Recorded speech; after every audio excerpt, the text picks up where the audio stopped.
said he'll increase police numbers by 20,000 if he wins the race for number 10. So do the numbers add up? Joining us, the former Metropolitan Police Detective Chief Inspector Peter Kirkham joins us now. Good morning. Peter, always lovely to see you. I mean, I suppose the first point to make is that which was made by our political correspondent Tamara Cohen. 20,000 takes us back to where we were when the Conservatives entered government. It does, almost. We've crept above 20,000 now. It's more like 22 or 23. Yeah. It'll probably be 25 by the time all of the cuts work their way through. Plus, we've lost about the same number again of police support staff and PCSOs.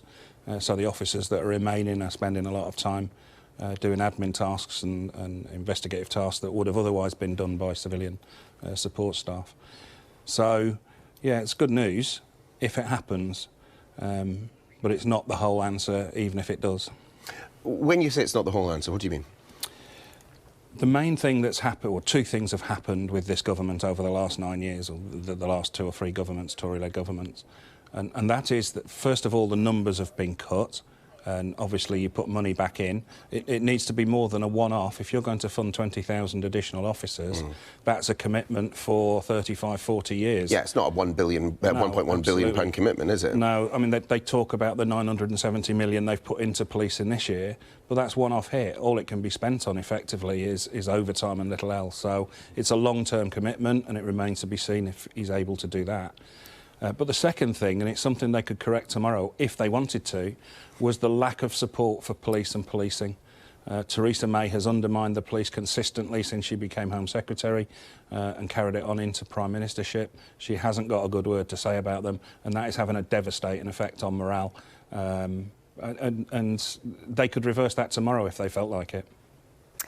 We're hearing a lot of spending promises in this Tory leadership campaign, aren't we? And this headroom is being spent over and over again. Are you confident that the money's there to fund this? I'm not confident of a single word that this government says. We had Amber Rudd come in and say various things. They never happened. We've had Sajid Javid come in and say a lot more in relation to supporting police, and they've not happened for the most part either. And so I'm very, very cynical about this. I suppose if we want to look somewhere to see whether or not Boris Johnson is committed to the police force, it's probably to his time at City Hall as Mayor of London with direct responsibility. I mean, what's your assessment of his time then? Well, he's bigging up his time at City Hall, and him and his lieutenants are wandering around saying how wonderful things were and how they cut crime and did this and did that. The first point is that crime takes 3 to 5 years to work its way through. So you change policing. By the time that change takes effect, a year or two. By the time the public and the bad guys notice, a year or two.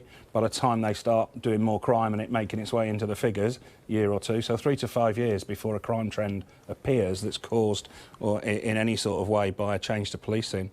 So Mr Khan has inherited the results of what Boris did in his last couple of years. So what did he do that led to the situation that, let's be fair, Sadiq Khan is being pretty roundly blamed for currently? What he did, and I don't blame him for it because it's in exactly the same position as Khan is, and he implemented the first half of the massive cut to the police. I mean, he's talked about £1 billion. Well, £1 billion has been taken out of the Met. 600 million that he had to implement, and then 400 million that Khan's had to implement. He closed the first set of police stations. There was a big tranche of police stations closed on his watch. But the biggest thing he did, and the thing I think has had the biggest effect on crime in London, is he really took a knife to community policing, neighbourhoods policing. He took it from a sergeant and 4 or 5 PCs and PCSOs per ward to 1 PC, and Khan has managed to put a second one back. But that is having a fundamental effect on policing London. Well, Peter, in about 20 minutes' time, we're going to be speaking to Priti Patel, one of Boris Johnson's supporters, so we will put those points to her. But thank you for joining us on Sunrise this morning.